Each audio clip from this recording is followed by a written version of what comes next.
course, I'm sort of dating myself by even calling it a CD, because I know most of my students and most of you probably don't really get CDs. I don't really get CDs anymore. I don't use CDs, but this is hopefully helpful information for any kind of recording project we want to put out in any medium.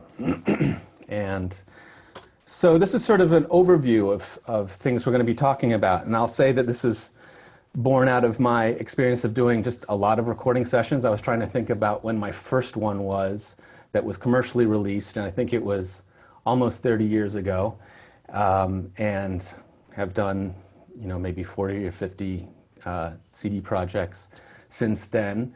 And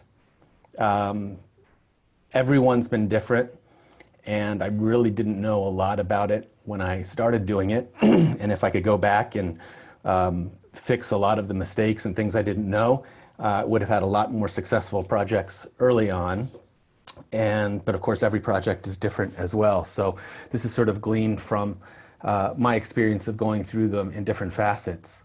So first, we're going to talk a little bit about preparing for the recording, why you're recording a CD, figuring out what you're recording, just thinking about repertoire, things like that. Talk a little bit about the money aspect of it, raising money, and budgeting. Deciding what parts of the project you're going to be able to actually do yourself and what parts you have to hire out, so how grassroots your project is. Talk a little bit about self-releasing or using a pre-existing record label, record company. And then we'll get more into the actual recording aspect itself. So decisions regarding using a recording studio or a concert hall or a church, community center, something like that to do your recording. Figuring out who the people are that are involved in a recording project. What's an engineer? What do they do? What's a producer? What do they do? What happens in, who are the post-processing personnel? Things like that. And then really getting into how recording sessions themselves work and how to get the most out of them. We'll finish up then by talking about some other aspects of recording projects, including multi-track recordings, picking takes, post-production, and then some final steps. And then we'll be able to take some questions after that.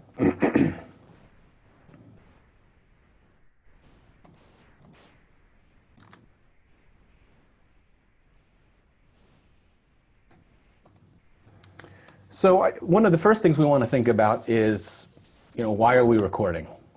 And sure, we think, doesn't everybody at some point put out a CD? And I think recording is great, and I think it's something that many people should do, and something we should all be thinking about. But we also want to take a step back and think about why we're putting out a recording. What are the benefits to you as the artist? What are the benefits to your audience? What are the benefits to the field? And that field can be many things. Could be saxophonists, could be the classical music community in general, could be the new music community if you find yourself particularly in that niche. So this is just a collection of some reasons why we might be recording. One, of course, is to just first and foremost share your artistry and your interpretations with a larger public. Another might be to share repertoire. You have a certain collection of pieces that you want to record. Another might be to document special projects or collaborations that you've been taking part in. You might want to just become more well-known in your field, completely legitimate, and that's certainly one way to do it. Another is you might want to reach new audiences. You play for the same group of peers, go to the same conferences, and putting out a recording is going to allow you to reach people either in other areas, geographically, artistically, things like that. You might want to record just to raise your profile, establish yourself, more as a professional. Perhaps you're coming out of being a student. It sort of puts you in that echelon of being a recording artist. You might record because you hope that it's going to get you more opportunities by virtue of having a recording out. So now that you have one or two or a bank of recordings, that can lead to gigs or maybe teaching, things like that. And then the last one, and sort of a reason it's last, is to make money. We'll talk a little bit about that. For classical music recordings, it's not obviously a big money maker, but oftentimes the fruits of that labor will reveal themselves down the road. So along those lines of why you're recording, you want to think about what are you recording and what's your recording about. So for this, I think it's important to reflect on what our repertoire is, how we choose it, how we frame it within the context of other repertoire. These are some starting points for some questions. And so I say think creatively about projects. Thinking creatively about your projects can help you have more successful releases and can result in projects that stand out in a crowded field. So, certainly we can record our core repertoire, the war horses of the field, and that's very important. We look into other fields. I mean, how many recordings do we have of the Goldberg variations, for instance? Many, which are, many of them are unique and valuable and important recordings. But we can also think creatively about projects that can help you have some more successful releases. So in this way, I sort of like to think I think it's important to think like a curator of an art gallery, for instance. So, why are you choosing a piece of repertoire? What goes next to it and why? How does it reflect on that, perhaps? What's the takeaway from the whole gallery? So in other words, your thinking doesn't necessarily have to be like a potpourri of dissimilar repertoire. And so this is just a list of some certain ways that you can think about creating this gallery of repertoire that you might want to represent. And some of it might just be sort of the specialty of the repertoire itself. Maybe you've got a body of new commissions that you want to introduce to a larger public. Maybe you've composers that have been underrepresented for one reason or another. Maybe it's core saxophone repertoire that's been under-recorded. So I know as a teacher, for instance, until maybe 8 or 10 years ago, we didn't have a lot of recordings of even the Muchinsky Sonata.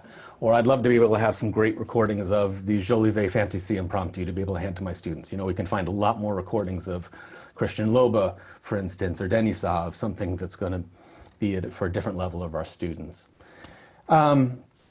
Some other ways to think about repertoire, maybe you've got some unique collaborations that you've been undertaking, instrumental collaborations with other musicians, things like that. Maybe there's some interesting composers you've been working with, composers collectives or things along that line. And maybe there's just some sort of other thematic programming going on, something that ties the works together. Maybe they're tied together by their compositional aesthetics. We see recordings out there of minimalist music for any instrument, or the spectralists or something like that, or music of a particular geographic region. We've seen some of that in Claude DeLong's CDs, for instance, the Japanese saxophone, the Russian saxophone, French saxophone, and so on. Or maybe works just for a particular horn, works for soprano saxophone, or a particular time period. So lots of different ways to think about this. And I'd say, do your research on this. Know about recordings that are out there, both from established artists and emerging artists, and what's already maybe been done many times, but also what niches you could fill. And for this too, I'd say look beyond the saxophone world. And we can really draw a lot of inspiration from other instrumental areas. So, what are the great string players doing, or what are maybe younger string players doing as well? What have been Jennifer Coe's releases? What have Matt Heimowitz, great cellist? What's Claire Chase been recording? How are the really interesting string quartets defining their repertoire and putting out there? So you might look at what's Kronos been recording, but what's Jack Quartet been recording, what's Spectral Quartet been recording and programming. Similarly with other groups like Imani Winds or Eighth Blackbird, groups like this. So I think this is a larger topic of thinking about programming in general, which this is just sort of tip of the iceberg thinking about that, but I think something that's important when we're talking about programming in general outside of academia. And when we start putting out recordings, that is instantly putting ourselves outside of the walls of an academic setting, whether you're a student or professional or professor. And so we have to think about programming in different ways there.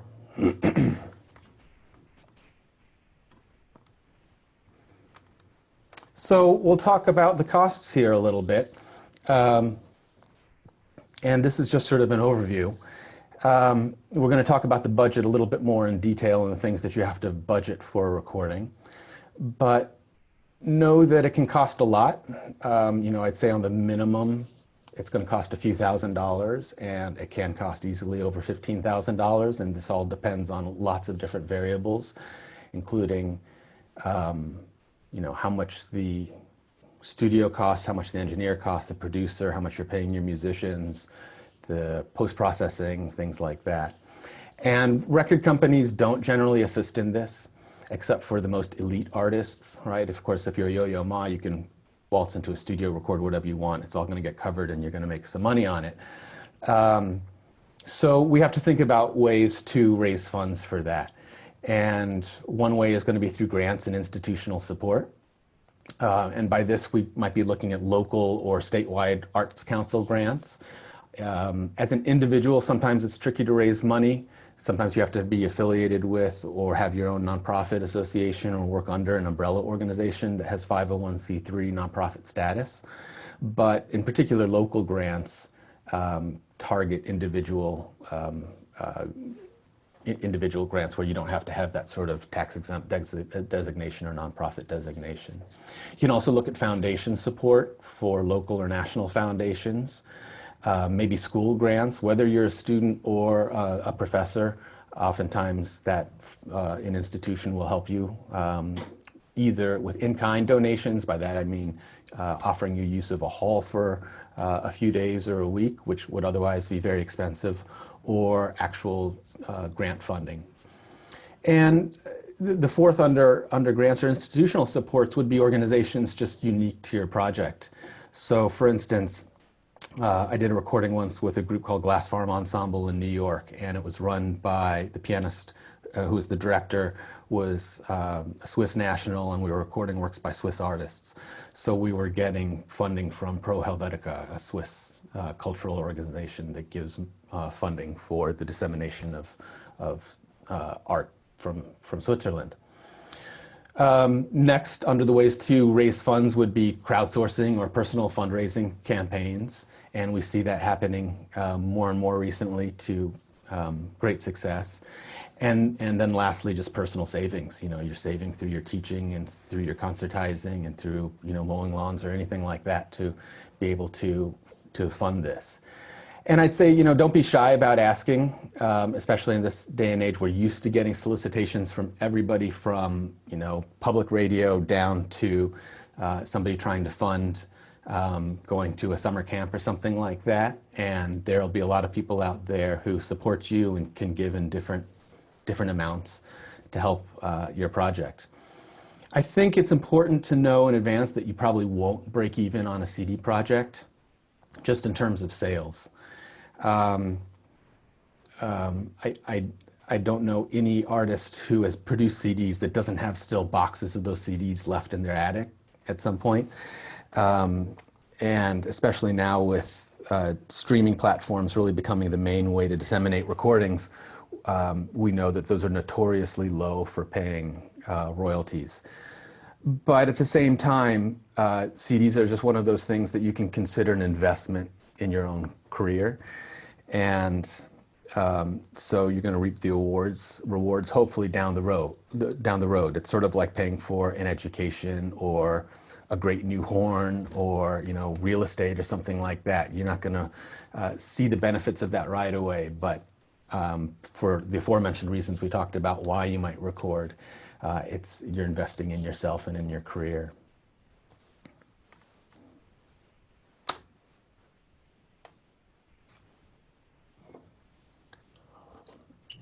So next we're going to talk a little bit about deciding what you will do versus what you're going to hire out.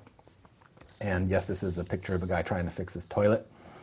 So some of, I see here, many artists have developed recording output that's self-engineered and self-produced, some to great success. And we particularly see this in budding musicians in the pop or rock or singer-songwriter world. However, I would not recommend this early in a classical musician's career. If you'd like to pursue this path, I would wait until you have a number of recordings under your belt and you really know what it entails to create a successful product. And I always sort of come back to the mantra that, the product you want to produce, the recording you want to produce, every aspect of it should be of the same quality as your artistry, right? We spend hours and hours, weeks and months and years in the practice room refining our artistry. And we want every aspect of how that's represented to reflect that high level. And I think that's from the kinds of microphones we're using to the graphic design of the CD. Everything should represent that same level of professionalism, as much as your budget will allow, I will say. And you also have to, ask yourself the question, do you have the necessary equipment and skills? I mean, the upfront costs for doing recordings are extremely high. One good microphone could easily cost $1,000. The stuff you plug it into would easily cost $10,000 or more. So there's a lot of that going on. I'd say if there's any part of it that we as musicians can start to do first, it's going to be the editing side of things. And I know for Prism and even for myself, that's sort of the side that we probably dived into at first. So because you can get a decent pair of speakers and a digital audio workstation and buy a copy of Pro Tools, especially if you're affiliated with the university or your teacher of any sort. You can prove that you're a teacher to Avid, then you can get a pretty inexpensive copy of that and start to explore editing. And that's either through Pro Tools or Pyramix or Sequoia, lots of different programs. I see some artists who have decent design skills then go on and design their own CDs, and sometimes that works well, sometimes it doesn't. Prism's second CD, Real Standard Time, I was at a point where I was doing all the graphic design for the quartet. This was in the late 90s, and designed that CD. Saved us a lot of money. In retrospect, it doesn't look that great, but anyway, just sort of an example. And I think throughout here, I'm going to give some examples of mainly things that I was either surprised by in sessions that I've had or recording projects that I've had, or that just flat out didn't go very well. I think that's maybe more helpful than talking about the session that went perfectly, where I had a great read and the studio was not actually parked across from a firehouse. Okay, so let's talk about record labels and the advantages of using a record label, disadvantages of using a record label, as well as the advantages and disadvantages of self-releasing. So I'll start with the advantages of a record label. One is to basically join a lineage or a catalog of recordings and successful releases. And you are becoming a part of that lineage of that catalog. And you need just look at any sort of established recording label to get a sense of that identity.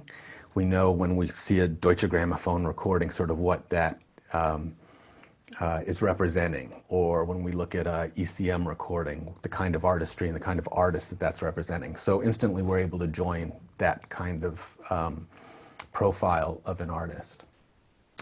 We're also getting built-in access to media, to an audience through the label's ongoing public relations personnel, their publicity engine, and that can be pretty beneficial. We're getting sort of an understood level of quality, a curated collection of artists and projects that each of those labels, they each have their own, again, sort of profile. And I'd say that's with most labels, with the exception of some vanity labels. And by vanity labels, there are labels that exist out there that basically they'll accept any artist and you pay a lot up front. And so that's less of a curated project that you're getting out of those labels. But you're still getting the benefits of their publicity machine and being able to get maybe reviews or into things like gramophone and so on. They obviously have distribution already in place for the traditional online marketing outlets. They have their own website, and they usually have their own in-house graphic designers that follows sort of a look to that, to their product. So those are some of the advantages of using a label.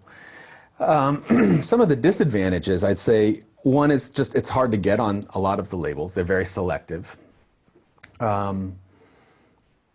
It's oftentimes they will then own the rights to your recording, and this is one of the big deal breakers for some artists. Now we've seen in the last 4 or 8 years that model change a little bit. I think if anything, having access to streaming platforms has maybe changed the model for the record companies.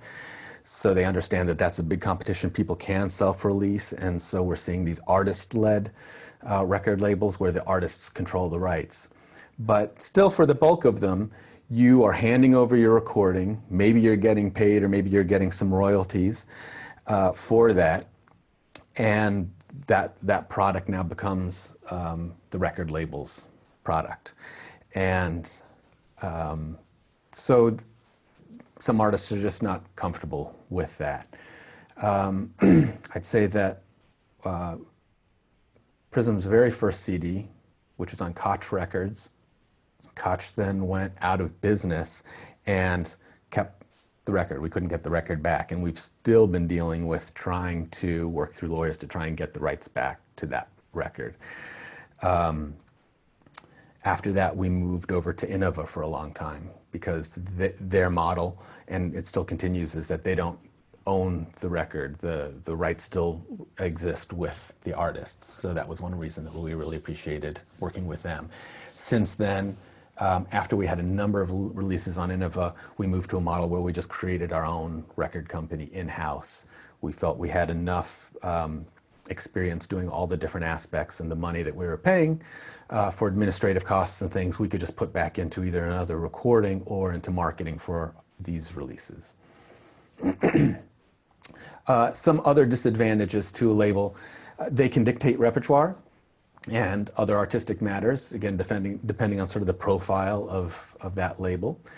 You tend to pay a fair amount up front. At the minimum, you're paying a pretty hefty administrative fee that can be many thousands of dollars, including printing and so on. You don't see a lot of the proceeds. The label will have written into the contract that they recoup their costs first, and then you get money after that. You will oftentimes get maybe 50 CDs or 100 CDs or something like that, and then after that you actually have to buy your own CD, maybe at a discounted rate, but that's just how a lot of contracts are written. It could go out of print, never to return. I talked about that a little bit. And in general, you just want to research these issues and lots of others before signing any contracts with record labels, and speak to others who have recorded on the same label as well. So then some of the advantages to self-releasing is you keep more of the money, keep basically 100% of it, though again, most of that is going back to recouping your own costs for the recording sessions themselves and printing the CD. You maintain artistic control over the product. You maintain the rights.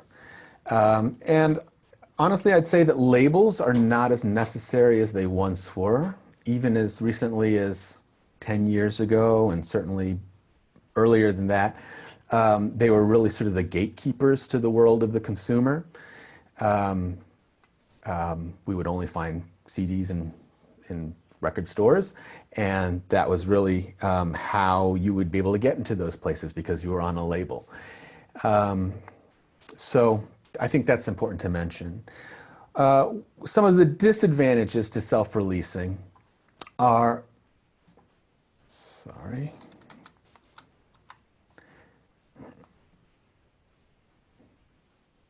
Okay, you have to do all the marketing yourself, and if you're new to marketing, that can be a lot of work, or you have to hire your own PR people. You have to do all the figure out distribution yourself and aggregators, who's going to get it onto Spotify and iTunes and things like that. You have to do all the production work yourself, And lastly, it can be harder to get national media recognition. That might or might not be important, but if you send a CD that's self-produced to the critics at the New York Times or Gramophone or Downbeat or what have you, and it's a sort of a self-produced CD, chances are it's going to sit on their desk and probably not get listened to because they're getting so inundated by the avenues that they already know for things like that. So that's a little bit of discussion of labels. Let's talk about budgeting for your session. And these are an initial list of things that you need to think about for budgeting.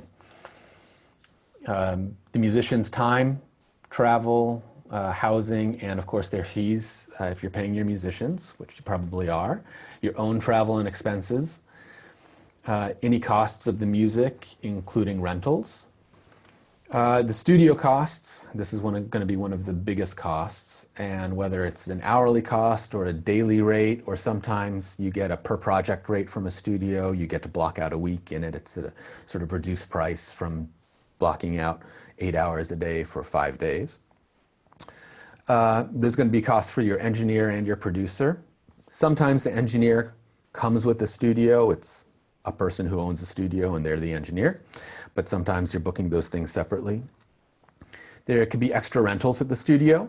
So, you might need to rent amps or percussion equipment, sometimes microphones as well.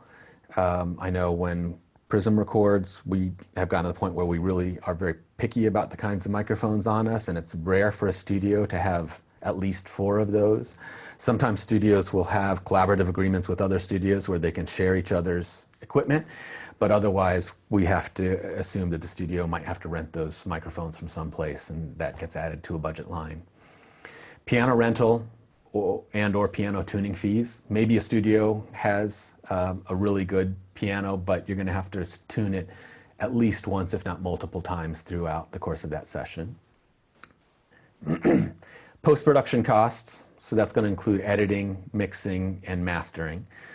Acquiring rights for the different works. When we just play a recital, we buy the music and play to the recital, but if you are recording published music, then that's a whole different avenue of acquiring the rights through some different agencies like Limelight or Harry Fox Agency, things like that. We're not going to get a lot into that aspect of it in this talk, but it is a part that you have to budget for. And then printing CDs, securing online distribution for streaming services, and then any marketing, advertising, mailing copies of your product to libraries or to media, radio stations, former teachers, friends, family, things like that as well. So those are all going to take different budget lines.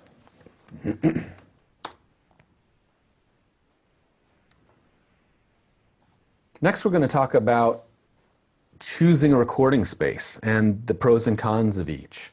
Whether you record in a hall or a studio or recording your bedroom, and then using an engineer and how to work with how to be in discussions with your engineer in studio. So, and there are real pros and cons for both halls and studios. And when I say halls, I mean that can be any large space with natural reverb and ambiance to it that you might want the recording to ultimately sound like. So it can be a concert hall, it could be a church, it could be a community center, it could be a gymnasium, something like that. And the pros of that are that the natural acoustics should be good. That's why you're recording there. And you might get it. And that's a big plus to using halls over studio. That's really the ideal situation where you've got a hall that's got a great built-in sound and you don't have to do a lot in post-processing to recreate that sound. If you are a student or an academic, one of the pluses too is that you might get the hall for a pretty reduced rate or free through your own institution. The pros of the studio are that they're really built specifically to enable recording. And they can be all different sizes. Sometimes a studio can be 12 by 12 or 20 by 20, but there are studios that also house orchestras. And so while they won't have the same tonal qualities or reverb as a big concert hall, it's not going to be maybe as dry as a small space. Some other pros of a studio is just they have a lot of equipment there. They're really set up for recording. There's isolation booth for just all the recording equipment and the engineer. There's isolation booths for other instrumentalists. So if you're recording with percussion or you're recording with electric guitar, or, anything like that, they can have separate rooms and all of that's isolated, which is really helpful in editing and mixing. And so you basically just have a much more control over the environment. So some of the cons with dealing with a hall or a large space are going to be issues of availability. Halls are obviously not just used for recording, but there's lots of activities going on, so you usually have to get slotted in when they're free. Because they're not set up for recording and they're less controlled environments, you're dealing with things like the temperature of the space, the ambient noise coming from a space around you, and in general, they're just sort of less well set up for that. They can also be more expensive if you're like in a major metropolitan area and there's not, you don't have any affiliation with that. When we recorded our Albright CD, I guess two sort of takeaways from that. We used a hall for recording the Fantasy Etudes, and the hall was in a northwest suburb of Philadelphia, where we're based in Germantown. And it was a fine space. We wanted to record there, had a nice sound to it, but it was in basically the middle of Philadelphia, so there's a lot of noise going on. So our sessions started at 10 p.m., and so we'd get there, we'd load in around 8 p.m., 9 p.m., get all set up, and then start doing tracks around 10 p.m. when all the traffic had died down. We thought we'd be able to go till like 7 a.m. or so. And so we had completely reversed our sleeping cycles a few days before, and like we're trying to get ready for this. And then we realized at 4:30 a.m. the birds came out. And so it was such that there was a lot of ambient noise from birds. So our sessions ended up being like 10 p.m. to about 4:30 or 5 in the morning. Then we just had to call it quits. Matt Levy, as you know, probably he recorded the Albright Sonata on that same CD. We loaded into this beautiful church in New York to get ready for that recording session. I was going to produce it, and pianist was there, had a decent piano, and I think it was like February or March. And we got there, and we were sound checking and going through things, and we just realized that the church was freezing. There was nothing going on in that space, and it was normally going to be cold, and they weren't turning on all their heat for us. And even if it did, it would take a day to heat this enormous place. And as you know, with the Albright Sonata, that's a piece that just has to be completely in tune every single take. You can't be going 20 cents flat when you don't play for 10 seconds. And so after about 4 hours, we just realized we had to scrap that recording. So, and then went back into another space a few months later and produced a really great recording of that. So, go visit these spaces at the times you are thinking of recording, see what it sounds like, see what it feels like, talk to the people that, the building managers and so on. Listen for things like the HVAC system. And when the air conditioner is on, can you record with that? Usually not, or when the heater's blowing. And get a sense of whether some of these spaces are actually going to work for recordings. A lot of artists in New York, I know, do record overnight for that reason. You can get a good space in the middle of Manhattan, but you can't use it during the day just because there are going to be sirens and car horns and things. Some of the cons of a studio, it really comes down to the sound. They tend to be a little bit more dry and a little less flattering. You need to add reverb in post-production, and it's less of sort of a concert sound or a recital sound at first. Good engineers can certainly make up for that. But your decisions should really be dictated by the type of repertoire you're recording as well.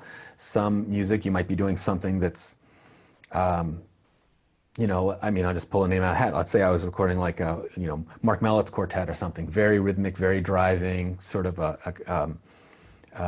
almost like a pop feel to some things. You don't necessarily need a church or a concert hall with all that ambience to that. But if you're recording Glasnov, you don't want to record that in a dry acoustical environment. You want the ambience of the space for something like that, would be my personal opinion. I'd also consider, and I've done this before, is doing test recordings in spaces before you actually commit. So a couple times now, once in New York and another time when I was in North Carolina, I was looking at different spaces with engineers, and I said, can we just get in there together for an hour or two, and can I see what kind of product we can get with my instrument and your equipment and this space? And you're paying them for their time, but I'd much rather spend, $100 or $200 to get a test out of somebody and see what it sounds like than spend thousands of dollars on the recording and then listen back after a couple of weeks and really be dissatisfied with basically everything that came out. And the last thing I'll say about recording spaces, and we'll get into this a little bit more later, is just be in discussion with your engineer and with your studio about the needs of the session. Send diagrams of your traditional setup, how you set up if you're with piano, or if you're doing a duo saxophone recording or something like that. Send recordings of ideal sounds, meaning pre-existing commercial recordings that you like, and send that. So say, can we recreate something that sounds like this? And then discuss how you'll be set up in the space as well, because oftentimes you won't be able to be set up like you practice. So for instance, saxophone and piano, you might be used to like playing in the crook of the piano with like great communication with your pianist, but because of miking issues, you have to now be 5 feet apart. And so you can discuss that with the engineer and start to practice like that in advance of the recording session. So next we're going to talk a little bit about the time involved for a recording. And for this I'll say that there are just lots of variables. It depends on the instrumentation, depends on the difficulty of the repertoire you're recording. It depends on the preparedness of you or the musicians you're playing with, and a lot of other things. And so it's sort of a case-by-case basis here. So some of these numbers may or may not help because they're such a spectrum, but I think it's helpful just to hear and to know that for solo or chamber music, you can expect anywhere from 10 minutes to 45 minutes of recording time per minute of music. So, on the very front side of that, if you're recording 60 minutes of music, you're looking at, 600 minutes of recording time to budget. And that's a pretty conservative estimate, I'd say. And it can be all the way up to, sometimes 45 minutes or more. And oftentimes for chamber music, it might take a little bit longer, depending on the group. For orchestral music, general rule of thumb is like 8 to 14 minutes of recording time per minute of music. There's an online booking site you can actually look at called Musiversal, and they help artists and composers book orchestras in Europe, like Prague Chamber Orchestra or London Strings, and they give you like a rate sheet there of what it costs, for 1 minute of recording time. A 14-minute session will get you 1 minute of music. 1 hour session will get you 6 minutes of music. Now this is with orchestra. If you want to record like an 18-minute concerto, they say to book 3-hour session. Again, that's, I think, pretty conservative if there's a soloist involved, but it's helpful to sort of see that sort of spelled out like that. And I'd also note that this is always after your sound check. And we're going to spend a whole slide on just the sound check because it's a really crucial part. But the sound check itself can easily take an hour, but sometimes it can take 3 or 4 hours depending on the size of the ensemble. And then, like anything else, just always account for a budget for an overage and something like this. So the key people involved in the recording and what they do, just want to talk through that briefly. Of course, the musicians. Then we've got the engineer. And the engineer is the person who does the actual recording, either in the studio or on location. And this will include setting up the microphones and the equipment, placing them all around for optimal sound, and running the control room. Like I mentioned before, some studios or halls come with engineers, and other times you're contracting the space and the engineer separately. They'll oftentimes have their own equipment, but sometimes it's necessary to rent equipment, for them to rent equipment for you to have a good session. And then just some notes on how to work with them. Keep in mind that they are working for you, you're hiring them, and at the same time, they're professionals, hopefully, with years or decades of experience. So you want to be specific in the kind of, in what you're looking for, the type of final product, the overall sound you want to come away with.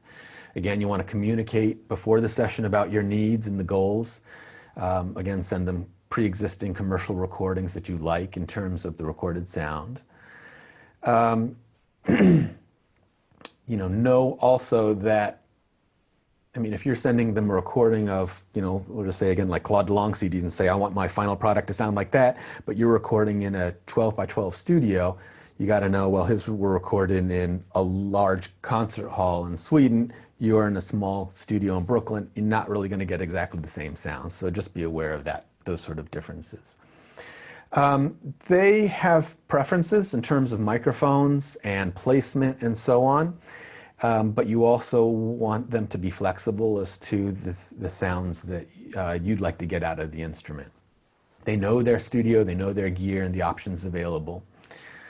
And then either engineers or the producers are going to keep what's called a track sheet or a take sheet. And this is a really important document that you leave a recording session with. And it's a list of each take, what was recorded on it, and then any notes that you want to have included on this take sheet. So you'll say take 1 is measures 1 to 30 of this work. You record that. Take 2 was the same thing again. Take 3 was the same thing again. And then for each one, you can say, hey, will you mark on take 2 that measure 4, this note was flat or something like that. So when you go back and revisit these recordings to actually pick the takes in a week's time or a month's time, you've got this detailed list of notes and you don't have to listen through everything, the hours and hours that you produced. And oftentimes the engineer is also the one that's editing the session afterwards. A producer, the producer is not a requirement for a session, but it can be really helpful. And a producer oversees and runs the session and knows the music, has studied the scores, follows along with them, and during the session, and is basically running the whole session for you. They help ensure a great musical outcome. They know what can be edited, what can't be edited. They will oftentimes have determined where the edits will be before. They come up with this edit map that we'll talk about in a little bit, the sections to record. They move the session along so you don't get bogged down in one section. And ultimately, there's somebody whose ears you can really trust. And I just say that a good producer is worth their weight in gold. It's a great thing to be able to record with a producer who can just lead you through that session, and you can trust that you're going to come out with what you need for every section to have a really great product. Early on, it can be a teacher or a trusted colleague, someone who has recording experience. And when you're recording with large ensemble, if you're doing a concerto or something like that, there are going to be multiple producers involved, listening for different things. There might be multiple producers listening to the orchestra or the band, and then a producer for the soloist. And then sometimes the producer and the engineer can be the same person. So, for instance, Prism, we recorded Chen Yi's Buy-In with University of Missouri, Kansas City band. And there were probably 3 or 4 producers in the booth, maybe even more. I forget exactly, but there were a number of producers that Steve Davis, the band director, had listening to the band. We had at least, I know Allie Wright was one of our producers, listening for the saxophones, maybe another one of Professor Schieman's graduate students as well. When Tim McAllister did the Mackey Concerto with the ASU band many years ago, there were producers on listening to the band. I went out and was producing just so he had ears on him. So there are lots of different ways to do that, but it can be really helpful. And know too that producers in classical music, we hear about producers a lot in the pop music world, and it's a much different thing. In the pop music world, the producers are really producing the product itself, right? The singer-songwriter might have an idea for a song or might have the song written, but the producer is the one that's really putting everything together and creating the sound of that song. A producer in classical music world is just taking your interpretation and making sure you come out of the session with a really great product that's finalized. And then there's post-production personnel. This is going to be the person who does the editing. Again, oftentimes that's going to be the engineer. And people who do the mastering. Sometimes this is the engineer, but there are individuals who specialize in that, mastering houses or mastering studios.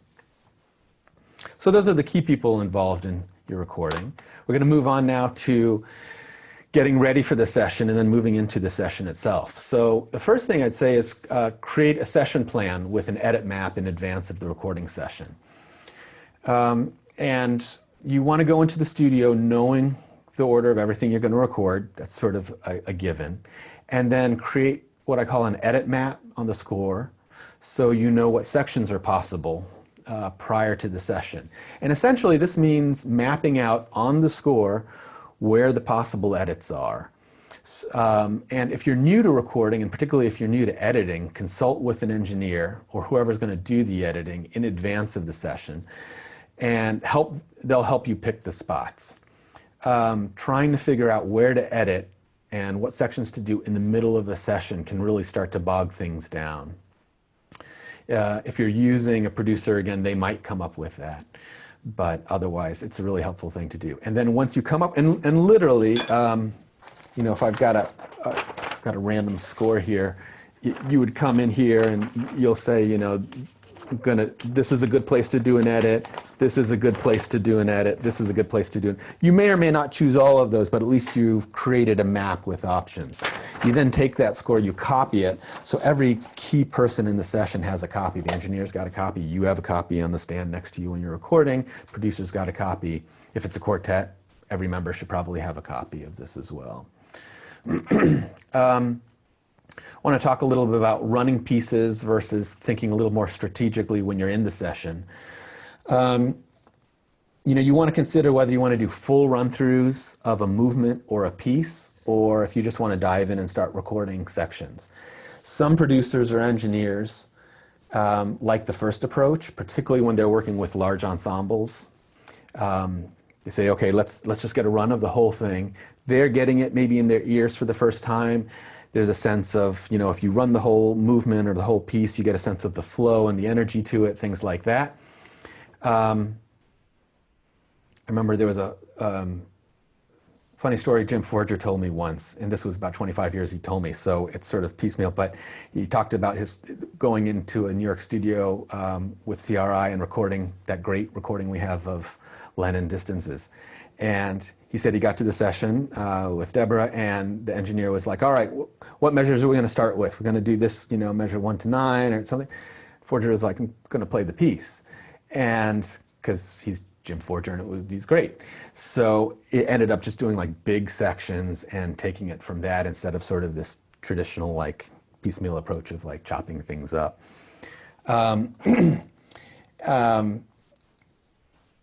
So, and I would say, for me personally, I know when my quartet records, we don't get a lot of value out of recording big chunks, whole movements or whole pieces.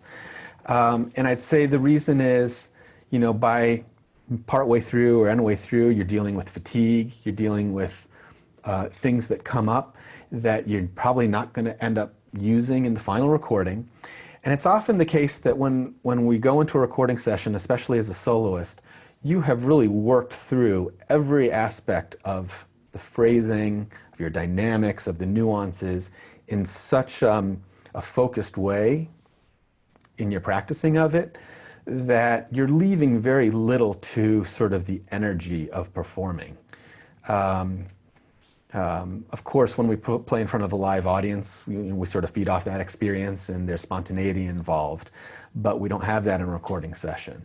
And so, you know, I know if I get dropped into a certain spot in the middle of a piece I'm recording, I will have practiced that part so many times in the way I want to play it, I don't need to have played everything up until that point to be able to feel comfortable with my interpretation or interesting with my interpretation of that.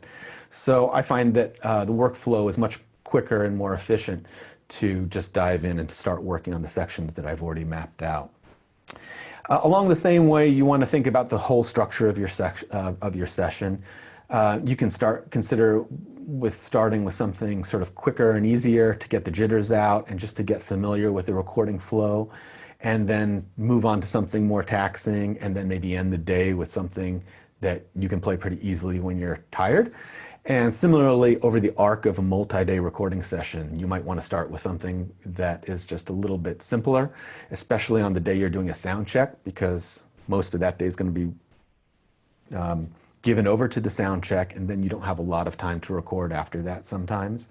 So something you can knock out by the end of that day, dive into something harder for the next few days, and again, end with something that might not be quite as stressful or taxing towards the end of the session. Okay, we're moving on to the sound check. I feel this is a really important and often neglected part of a recording session. And I say, it's one of the most important parts of the session and will largely determine the sound quality of the final product. Don't skimp or rush on this part at all. It's not like a sound check for a band at a club where you're just like testing levels and things like that. And I can point to some of my favorite artists in the world who I would die to hear live on saxophone or other instruments, who I can tell in their recorded, in their CDs, maybe didn't have a very good sound check or weren't being picky enough with the engineer because the final product just didn't necessarily represent their amazing sound. So again, you want to come in with an idea of how you want to be represented on the recording. We've talked about this and sharing recordings with the engineer in advance. We're going to talk about microphone types and placement, and also the placement of musicians. So there are a couple different kinds of microphone placements that are used in a recording session, and this is whether you're in a hall or a studio. There are close mics, which are also called spot mics, and there are room microphones. And the room microphones is usually going to be a stereo pair. Sometimes there are four. If it's a really large hall, you might have a stereo pair close to the stage and then another pair way out in the audience. And that's picking up the overall sound of the musicians, the ambience of the space or the hall. Spot microphones are microphones that are placed on each musician. And that's used for really being able to have control in the mixing to be able to change the balance. So if you're recording a quartet, you're going to have, and this is in a studio as well, you'll have room microphones that are just picking up the whole ensemble, but then each instrument can have spot mics. So you listen back and, maybe baritone was too loud, you need to turn that mic down, you need to bring up tenor or something like that. You've got a lot of control afterwards. As you get comfortable with, as you do more recordings, you want to get familiar with the kinds of microphones there are, condenser, ribbon, dynamic, how they sound, and also how you like to have them placed on you. Almost every situation where we walk into a studio, an engineer is like, oh, I've recorded saxophone, I know how saxophone gets recorded. Because they've recorded jazz saxophonists, they've recorded a ska band or a rock band with a saxophonist. So you'll have your horn out and they put the mic right on top of the bell there. And that doesn't sound very successful for classical music recording, is my opinion, and I know for our quartet, it's not, you don't want that like super direct kind of sound with the air and the spit and the reed sound and things that all come out of the bell. Oftentimes you might want to think about miking off axis, so over to the side of the bell, a little bit underneath. There are lots of ways to try it. So this is where we get back to the issue of flexibility, an engineer being flexible to your sound and the kinds of things you're looking for. Some engineers do everything with just two microphones, in which case the spacing of the musicians becomes incredibly important, and because you have to figure out the balance right then and there in the studio or in the hall. And I'll say some of the really great engineers / producers that I've worked with, that's how they record. So So they'll just have two microphones, and everybody gets spaced based on how their sound is traveling to those two microphones. So you might end up being spaced quite a bit differently than you're used to playing. Even if you're using spot microphones, you're going to be, again, placed pretty differently. I know with quartet, we have to sit pretty far apart in a recording session, so there's not a lot of bleed from one player into another player's microphone. So that kind of affects communication, and that's something that you can be practicing for in your rehearsal sessions getting into a recording. I did a recording session once in the Great Hall in Urbana, Illinois, at the University of Illinois, of Jason Eckhart's piece for soprano sax and piano called Tangled Loops. And one of the great halls in the country, if not the world, and a great engineer who just recorded with two mics. We started recording, set up in traditional way, and the soprano sax was just completely overpowering the piano in that. We tried all of these different setups until we realized that I had to be behind the piano for this session. So we took the lid of the piano off, I sat behind the piano, and then the balance was great. Completely messed up communication in a piece that requires very exacting communication. So that took us a little while to get through. Similarly, I've done a couple recording sessions with string quartets. One was the Ellen Tass-Willich Quartet, and that was at a hall in the suburbs of Chicago with Judah Sherman, and the quartet was set up. We started by setting up in quintet formation like we had been performing. Again, saxophone was just overpowering the string quartet for the microphones and how she had them placed. So by the time we were done, the string quartet was set up in their normal formation, a little bit open, and I was about 10 feet back, which again, all the cueing that we had worked out, everything was sort of down the drain. It all fell on the first violinist to have to adjust and be able to do that. So those are things to be aware of that can happen in a session and that you figure out in the sound check. Ideally, the engineer is going to move around in the sound check while you play and like listen with their, like literally their ear down to the horn and find the sweet spot as to where to put the microphone. And then what you do is you run through a few sections of the music. You play something lyrical, you play something with a lot of articulation and louder, some of the extremes, and then you go back into the booth and you listen. And ideally you're using speakers to listen back, but occasionally, especially if you're on location, the engineer might just have headphones. You see if this is of good quality.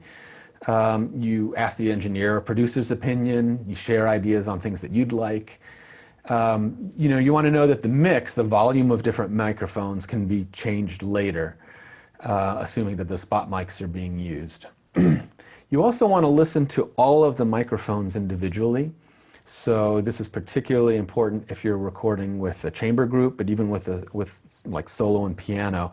You want to make sure each microphone is picking up really useful and usable information that you might not catch that if all the microphones are turned on when you're listening back, but then when you go back into mixing, one of the microphones was just like picking up a really dull note on the horn and it's really unusable.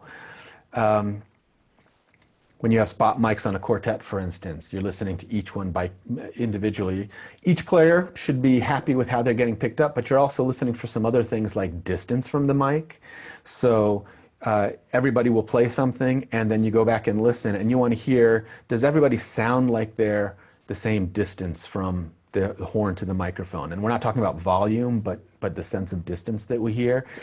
Because if you go back in to try and do editing, it might sound like, oh, the alto sounded like they were 3 feet further away from their microphone, even though it might not be actually a distance thing. It could be an angle thing with a microphone.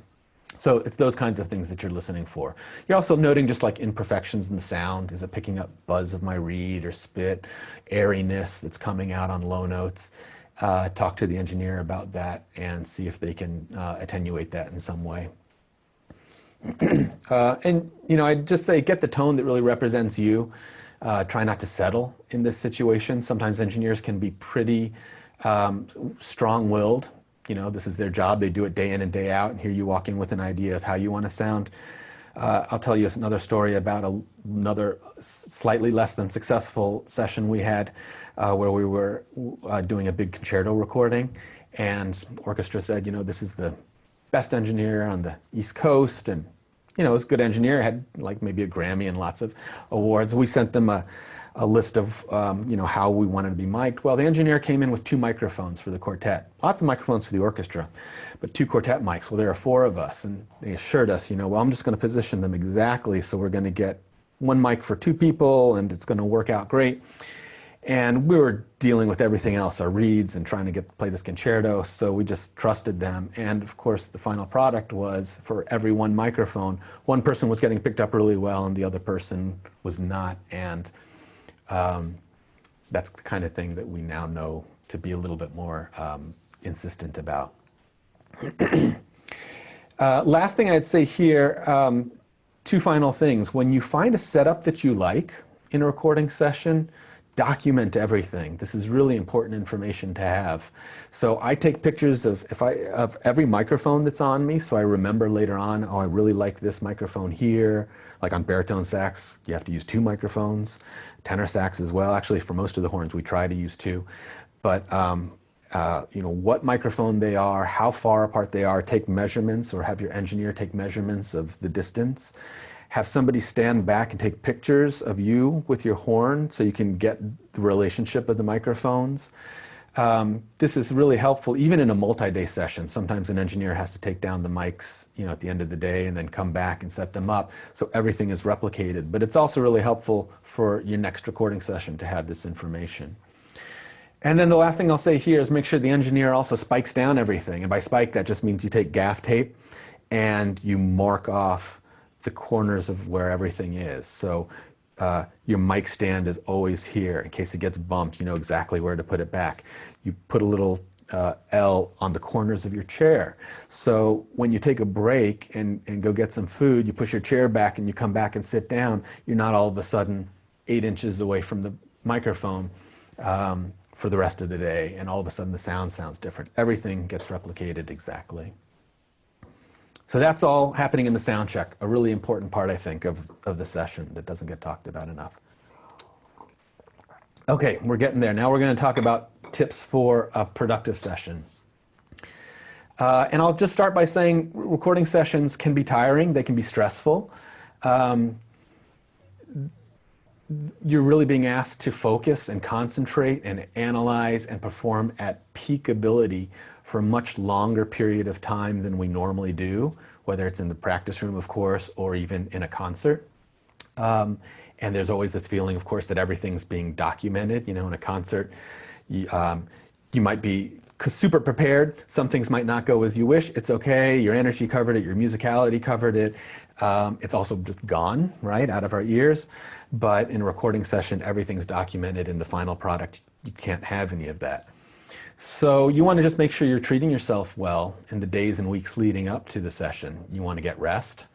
You know, to be able to stay sharp for an extended period of time. You want to engage in good nutrition and dietary plans. You want to be getting exercise, just general healthful things that you can do for yourself. Talk a little about ensemble psychology if you're recording with multiple players and not yourself. I think it's just good to be aware of where everyone is at emotionally as the days go on and as the week goes on, what individual needs are, when breaks might be needed, when it's helpful to offer a little motivation here, encouragement there. Nothing really puts you on the line as much as a recording session, and you compound that with 4 players or more, all having to find that one take where they're all playing at their best. That can just sort of compound that stressful feeling. So along those lines, you really want to be over-prepared musically. Your level of preparation is never more evident than it is in a recording session.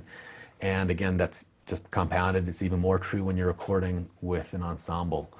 You know, with an ensemble, you might have something that's a really hard passage for you, and your colleague, like either you're trying to really figure it out in the recording session, or your colleagues are having to wait while you get a good take, something like that. So, and you realize, well, boy, I really should have hit that a little bit more back in the practice room. Time is money, but time's also stress. So I think that is worth mentioning. And you also just want to balance that with understanding and patience when your part has footballs and somebody else has like the gnarliest line ever written, and it's just going to take them longer to be able to like really get the take that they want on something like that. Know that things like rhythm, like rhythmic alignment, entrances and releases are starkly apparent on recordings, so be really fastidious in your rehearsals leading up to that. Listening for that, of course, recording yourselves before the actual recording session. Have more good reads than you think you'll need. You really give your reads a run for their money in a recording session. You're playing hard for 6 hours or 8 hours, and you can really end up wearing them into the ground. And also you have an option to sometimes switch reads for different passages. It's not ideal because sometimes the sound can be, it can affect the sound too much, but it can be an option for things.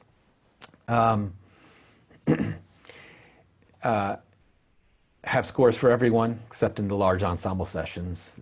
Maybe not necessary, but certainly for duos, trios, quartets, things like that. If you're spearheading the session, get to the studio early, be set up when the other musicians arrive, help the engineer understand the setup and needs. And then we'll talk about a few things to bring and wear to a session that I found helpful. One is comfortable clothes, and clothes that, well, you just want to be prepared for lots of different temperatures. Again, we talked about, and this is the case with studios as well. Sometimes they have to just turn off the HVAC system. So in July, the studio is going to get really hot. In the winter, it might get cold in the middle of a take. You might turn that system on once every 2 hours to get it back up temperature. But you want to bring clothes that are quiet, quiet shoes, and you also want to wear socks. And I say that because oftentimes you'll end up recording without your shoes on, especially if you're a toe tapper. You want to have a tuner, of course, and everyone uses a phone now, which itself can be problematic because a lot of engineers will tell you it can't just be in airplane mode, it has to be off all the way, because even when it's in airplane mode, it receives carrier signals, which can mess up the microphones. But it also used to be the case that, like, when you get some of those credit card sized tuners, you can plug a clip into them, which clips onto you. And in a large ensemble setting, you can always be referencing your pitch. I say referencing, of course, we're listening first, but it's just helpful to sort of know where your zero is at. In a recording session too, you always want to tune like really regularly, whether it's solo or with an ensemble, because pitch deviates, but you might find yourself taking, measures 20 to 30 from this one take, and then measures 30 to 40 from a take you did 2 hours later. Maybe there's a lunch break in between, or you just got hung up on something, and pitch can really deviate there. So it'll become really evident when you go back to edit. So be tuning often. And then a metronome, and you want to use your metronome pretty much for every take to just check in on your tempo for the exact same reasons. You might be cruising along and things are speeding up, and then you go back to record something in the inside of that, and you're at a totally different tempo than when you started. By totally, I mean 6 or 8 clicks. That can really affect editing possibilities and the things that the engineer has to do later.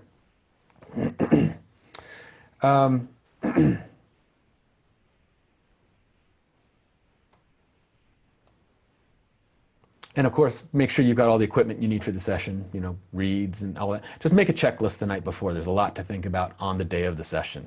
Lay it all out the night before. And then food and drink, like for your energy. I think it's helpful to have avoid sugary things that are going to kick your glycemic index up, your glucose level up rather. But like nuts and maybe dark chocolate, fruit, water, things like that, just to keep your energy level going throughout the day. I say play your best musically on each take.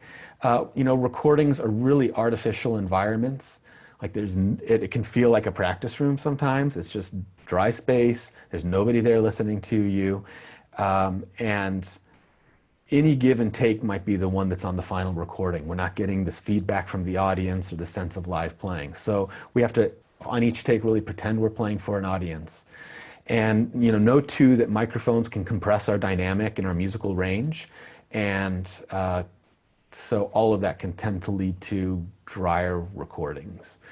So we have to counteract that oftentimes in the session. We talked about track sheets a little earlier. You're going to have the engineer or producer keep the track sheets. And using your edit map that we talked about creating earlier to determine your sections. Let your engineer suggest creative solutions regarding awkward passages, edits, or techniques. So for instance, a lot of saxophone music has key clicks, right? Now, if you're using room mics and maybe even a close mic and all of a sudden your section has key clicks, that's not going to come off very well in a recording. So talk to the engineer. Hey, how can I make this happen better? We've done things like where we just like leave the key click section out and then we have to go back in and get close to the mic. Or engineer will bring in another microphone that they place right close to the horn. Those are on all the time, but we just use that section from when the key clicks are going on and then mute it for the rest of it. So we're still using our normal mics. Different editing possibilities, like maybe one section is ending with a really long note that was a very long section, and another person comes in with a long note under that that starts another really long section. You'd rather not do both of those at the same time, but you can't edit in the middle of those two long notes because that's a hard place to edit. Well, like one player can just finish without the other player coming in. Next take, this player comes in without this person finishing, and engineer can what we call a dovetail edit those two sections. Things like that. A good engineer or editor can help you work through those things. There are issues with your horn moving. So many of us play dynamically. You know, the saxophonists, we come out of a world of being soloists, and so we move around a lot when we play. And you know, that just doesn't work in front of a microphone. Microphone's going to be stationary. If you're doing this or this, it's going to sound like Doppler effect. So you really have to practice in the weeks leading up to that being still, because it affects your musicality. We have a sense that, like, if I'm not moving, I'm not being that musical. But you have to work on being as musical, and part of it's that mind game when you're just playing like this and not moving. That can be a hard thing. Talk briefly about concerto recordings, because that's sort of a different beast. And sometimes here also you need to be separated from an ensemble in unique ways. Sometimes you're really apart where you're not seeing the conductor so well. Sometimes they tuck you into the ensemble. It's a different workflow in general too. In general, there are just much fewer takes. You know, time is money when you're working with an ensemble. You just have a lot less opportunities to redo things, so your level of preparedness is very high. And no, every session I've done with an ensemble, a concerto session, it's been as much what came out of my instrument than it was what came out of the orchestra. If anything, it was much more about what came out of the orchestra, meaning the one take where the orchestra finally got it, sounded good, trumpet player didn't cack, something like that, that's the take that is going to be used, regardless of what I did. So that's, you know, we just have to keep raising our level to have that kind of level of consistency. Along the same lines, you want to communicate with the conductor if there are things that really need to be done again. But just know that you're dealing with budget constraints or union constraints, hall constraints, things like that. And to help save time, you can also save cadenzas and things like that for the end of the session, dismiss the ensemble and lay down anything that's completely unaccompanied. Yeah, the last thing I put on here is silence at the end, because this is the kind of thing that can actually ruin some takes.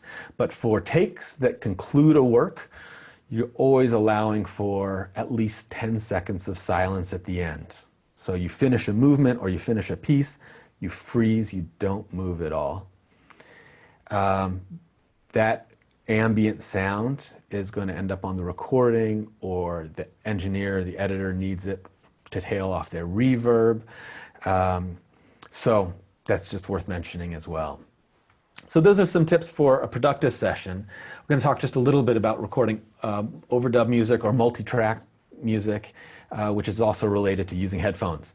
And in this kind of recording situation, so we're talking about, you know, anything, you know, you might record Steve Reich or something like that. Intonation and time are really important. So you're going to be almost always using a click track for that. It's where a click is coming into a headphone, and so you're going to be using cans, which are headphones. And that's used for both overdub music, or for if you're in a recording situation where maybe percussionist is in an isolated sound room and you're in the main room, something like that, but you still need to hear each other really well. And so just a tip on using headphones. got a pair here. Usually you're just going to cover one ear, and usually it's the left ear for saxophone, because we're playing with the horn off to the right side. Our right ear's open, so we can hear everything there, but you're still getting the click and any mix from other instruments that you need on the left side. You'll also usually have your own mixer, personal mixer there, and you can get your mix, but make sure, either the engineer will send you the mix that you need, which instrument, I need more bass or more drums or more piano, or you can change that balance yourself. Another thing I'd say is consider recording a pitch track when possible, and it depends on the piece that you're recording. I did a recording a few years ago of New York Counterpoint, where I wanted to do my own tape part as well as the solo line on top of there, and many of you know that piece. It's just all stacked saxophones or clarinets, and it's really like building a pyramid upside down. Like you start with recording one track, but boy, if that track is at all off in terms of intonation or even time, but particularly intonation, because that's harder to fix in post, then everything else on top of that's going to be harder to stack. So for every track on there, I had done my own arrangement in Finale, so I dumped it out into a MIDI file. And as I was listening to the click track, I was also listening to the MIDI file at 0. So I always had like a 0 reference for pitch on the pitches I was playing. Didn't mean I always hit them, but I had the reference. And then you're going to try and play against your other tracks too, so you can get that sense. And I just say that if you haven't done multi-track music, it's much harder than you think to play with yourself in time and to sound together when you get on the end side. But there's also a lot of things that can be done in post to help fix that. But it's pretty challenging, so don't be surprised by that. After you're done with the whole section, you're going to pick takes. So at some point, you or the producer, but usually you, are going to sit down and listen to all the takes from the session, and you're going to pick the best ones. And this is where having those great notes from your track sheet really becomes incredibly valuable. And I'll say, give a little time between the session if you'd like, to be a little less critical of yourself or hard on yourself, but also not so much time to forget why you were doing a section 5 times. Why'd you redo things? That's usually how it's done. As I was preparing for this lecture, I was chatting with some of my former students in noise, because they had just got done with some recording sessions. And they actually they've done 2 recently, one which was sort of more of this traditional way, but then they did another one recently in Brooklyn, which was another workflow, which I thought was really interesting. They recorded, I think it was like from morning until about 3 p.m., got done with that piece, took a break, and then for the rest of the day with the engineer, they basically edited it all together while it was all fresh. And so at the end of the whole day, they had a rough edit of the whole piece, mixing and post-processing, things like that were to be done later. So depending on your workflow and the time that you have, that's an interesting way, I think, to work on things too. Talk a little bit about what happens in post-production. This is where editing happens. You're taking one section here, another section there, abutting them, crossfading them. You're mixing, so you're adjusting microphone levels, panning, what goes in what speaker, what goes in another speaker to create a live or stereo feel, and so on. You're employing any effects that you might need, reverb, particularly if you're in a studio. Some hall recordings even have a touch of reverb on them, equalization, things like that. On classical music recordings, there's not going to be a lot of other effects, but there'll be some. And then mastering. And mastering really ensures that your audio is going to sound the best it can on all platforms and all speaker systems, streaming platforms, media formats. It's really sort of an art form in itself. It uses EQ and compression and limiting and stereo enhancement to make sure also that all of the tracks on an album flow from one to the other and have sort of a similar sound. And the one thing I'd say about the equalization and reverb, usually you don't have to mention this to an engineer, but it's worth it, especially if your engineer is not extremely experienced. Never have them add those things in the session itself. You never want to have reverb like baked into your recording, and I have seen some engineers do that. It's always something, you always want to record completely dry with nothing added, and you can always add those effects later. So the final steps, and this is a whole other lecture that I'll let somebody else give, but it's about, you then from go to there to securing your mechanical rights and royalties for the compositions that you're releasing, printing the product, distributing things to online marketplaces, streaming platforms, marketing the product, and ideally selling it too, and then creating events and concerts around your release, CD release concerts, things like that. So that wraps it up, and I'm going to stop sharing here and see if anybody has any questions.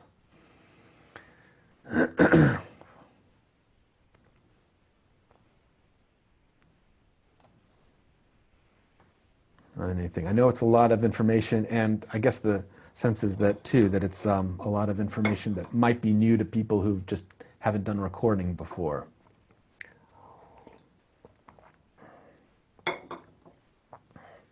Andrew has a question. What is some advice about your preferred way to mic saxophones? Yeah, Chad talked a little bit about that. If I'm doing close miking, my preference is towards ribbon mics. I know like the Coles 4038 or Royer microphones.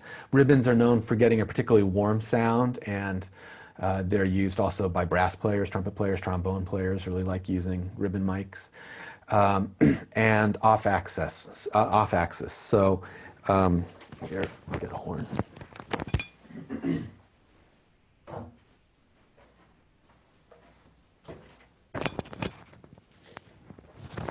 So I prefer not to have the microphone here. I would do that if I was recording, jazz or pop or something like that. But off-axis means on the alto, somewhere out here for a close mic, really coming in and not capturing all the sort of unpleasantries that might come directly out of the bell. But it gets a little bit more buffered or warmer of a sound coming off axis. On baritone and on tenor, and sometimes on alto too, and soprano, we're using two microphones. So, I mean, the baritone's so long, if you put one microphone on it, you're really not capturing a lot of what's coming out of the upper tone holes. So we'll use, I'll use a microphone up here that's capturing everything coming out of the top of the horn and the palm keys, and then another one down low that's sort of hitting this triangle of the horn.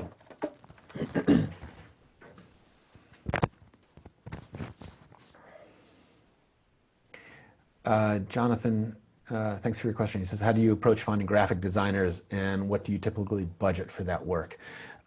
Boy, that's all over the map. I'd say with graphic designers, a few different things. I'm asking around, like if I'm in Chicago, I'm talking to a lot of artists and different groups just to see who's been used, and usually I get a lot of names that way, and just looking at their materials and seeing what I think of it, if I like it.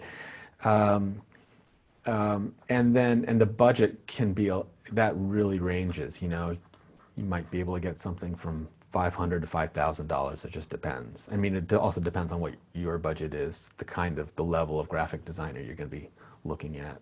So sorry, that's not much more of a specific answer.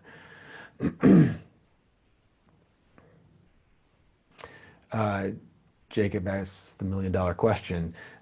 You mentioned that when you record a CD, it's common to have a bunch of them sitting in your attic or on a bookshelf. When do you typically get the opportunity to sell those? What are your thoughts on producing a digital album versus physical copy? That's a great question. Usually, especially nowadays, you're just selling product at concerts. It used to be that you could sell online, actual physical copy, or you could sell through CD Baby or some other outlet like that. But people just aren't really buying CDs anymore. So I know with Prism, we're moving in for some releases more to just a digital model, where we might only print 100 or 200 copies, and that's primarily for media and for presenters, for concert promoters. because media still needs product. Like you mail them the CD and they'll listen to it and look through the artwork and be able to talk about it or play it on their radio station. Radio stations are the other place where you'll want, you'll want CDs for. So that's usually where we'll find, and then we take them on tour and sell them in the concert halls. That's after the concerts or intermission. Colin asks, what tips do you have for multi-track quartet recording this social distancing situation? I'm trying to record with my quartet and wondering how to approach it. We are trying to record Mountain Roads by Maslanka. Yeah, interesting question. I'm trying to think of sort of the same thing, not only with quartet, but just with my students, trying to think of some interesting maybe projects that we can undertake where we can record things. And I'd say the kind of music, there are kinds of music that lend themselves to multi-track recordings, and there are kinds of music that don't. And I would probably say Mountain Roads, I think you mentioned Mountain Roads, yeah, probably doesn't. That's a really chamber music piece where communication's important and you want to have a lot of flexibility in time. And the things that I think would work best are things where you put a click track on and everybody can record their part with a click track, or one person lays down their part with a click track and then sends that whole file, including the click track, to the next player. They record their part listening to what you did and to the click track, and then so on and so forth. Recording one part of a traditional quartet and sending it to another is going to have a really hard time, I think, staying in time. So I'd probably just find repertoire that's more suited to that workflow.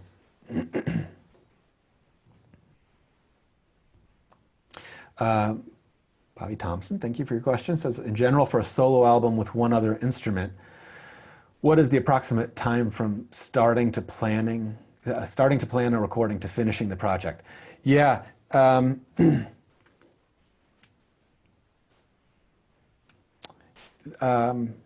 seen that be all over the map, but you could do it, I would say, to finishing the project. If you're not going with a label, if you're self-releasing and everything is basically then on your timeline, you could consolidate that to as, and not talking about like how long does it take you to learn the music, to a few months. Like if you say, I've got all this great stuff that I've just played in recital, I'm ready to record it, you could go into a studio or a hall, assuming you don't have issues with booking, book a week, session, maybe that's going to be a few weeks out. At the same time, you're talking to a graphic designer and sending them a lot of the information to be able to produce the artwork. You're going to fill some of the details in down the road, like exact timings and things. And then if you're a printing product, print houses can turn around within a couple of weeks. Getting things on streaming services, I'm a little less familiar with. You go through like Naxos or something, distribution, to be able to get onto Spotify. I don't know the turnaround for that. It's a part of the process I haven't been that involved in. Some things that do slow that down, though, is if you are on a record label, they space out their releases. You might have a package all ready to go, it's all mastered, artwork's done, but they might say, look, during 2021, we've already got one release every month. We're going to release this January of 2022. So all of a sudden, you're just on hold. So that can come into play too.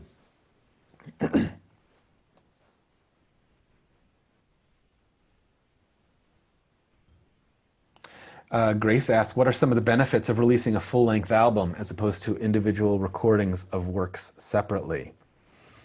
Both have their merits. I go back to that idea of curating an art gallery or curating a project. I think there's something really interesting about putting works together that you think belong together. It's just like putting a recital together. This is why I chose these works. This is why I think they reflect on each other well. This is what I think, why they reflect on me well, or what I want to say through them. So I find that process to be particularly interesting. So that would be one of the benefits of doing the full-length album. Individual works can have their own merit because you can just like knock those out as you do them. And you can also put out individual works and then gather them together for a full-length album down the road, particularly if you haven't gone with a label. If you're just doing digital releases, you still own all of these recordings, and you can make a recording out of them later. Stephen Banks asks, can you share your thoughts or personal philosophy on recording standard repertoire versus focusing on new music and commissions? Super personal, I think, to the artist.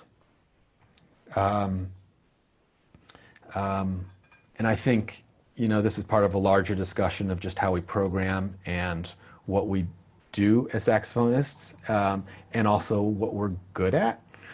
And there are some artists that have really defined themselves by being like new music saxophonists, maybe, and that's awesome, pushing the repertoire in lots of different directions. And that's where their strengths lie. It might not be in like giving us the next Glasnov recording or something like that. There are others whose strengths lie somewhere else. So I think that's part of it. I think you also want to think about recordings as this trajectory. Like that one recording is just one thing on this trajectory of recordings. So I go back to talking about like Matt Heimovitz, the great cellist who has tons of recordings out, really diverse things. First 3 recordings were on Deutsche Grammophon. Pretty traditional, right? Established the street cred in the classical music community, established street cred in the cello world. And then from there went and did all these interesting projects, whether he was playing Bach in clubs or working with contemporary composers. For him, he's an artist of such magnitude that it wasn't one or the other. Just this is how he started, and then he went a different direction from there. And I think that's really where we find ourselves as saxophonists, right? That's the great thing about our instrument. It's like we can do it all, and given enough time and resources and artistry and practice, we should.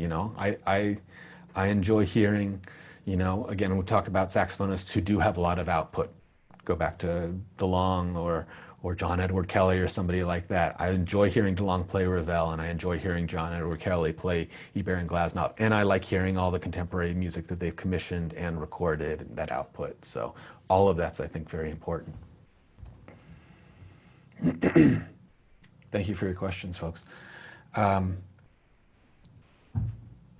Andrew McCrossy, how will video recordings impact the way in which music is recorded and released? There seems to be an increased interest in the visual element of a recorded performance. Yeah, I totally agree. I know when I ask my students, hey, have you heard a recording of this piece? Where'd you hear it? YouTube's the first answer. And I don't blame them. There's something about commercial recordings that we know is manufactured in some way. We know that it's been, there's a sort of a perfect quality to them, and they're great in that way and important, and they should never stop. And there's also something that I just really enjoy about seeing somebody, what their live performance sounded like, warts and all, but just like that feeling of being on stage and playing something live. So I don't know if it's so much how much it impacts, but I think we just have this option to have both things where, even 10 years ago, we just didn't have a lot of videos of people playing out, right? We have very few videos of the elders in our field playing. Kevin asks, you discussed the crowdsourcing option as part of the funding. What advice can you give for achieving this? I'm not the one to ask about that, I'll be honest. It's just not I've never started a crowdsourcing campaign. I think I might have been associated with some, but there are strengths I have advising on, and that's not one of them. So, but there are people who are like, that's their whole world. So I will pass the ball on that one. Aislinn asks, in terms of hiring producers, engineers, etc., what advice do you have for finding and hiring the best and most qualified people, especially if you're not going through a label? Yeah, that's great too. Recommendations from people in your community are just the first and foremost thing. I know, having moved to Chicago 5 years ago, when I was looking for people, I would just like reach out, like, where do you record here? Who are the good engineers? And there's so many, great musicians that would be like, oh, I had a great recording here, great recording here, not such a great recording there. Pick up the phone, talk to them about recordings they've done, how they record, just get a sense of what it might be like to work with them.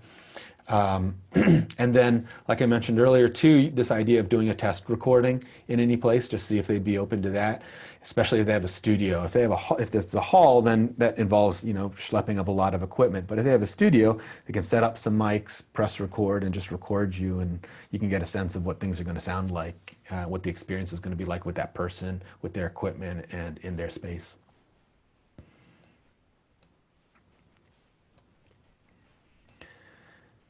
Very good, everybody. Thank you so much. This has been a really long session, but I really enjoyed presenting on it for you all, and thanks for your questions. And I think we'll wrap it up here so everyone can get on with their day. But I really love seeing all the recordings and interesting projects that are coming out of our community now. And there's really become a equalizing factor to what's happening with the advent of just being able to record easier and to distribute easier. Gets back to that idea of there are fewer sort of gatekeepers on the distribution side of things. So I hope maybe this is giving you some ideas for your own projects as well. So with that, we're going to say goodbye. Have a great rest of your day, and I hope you all stay healthy. Thank you.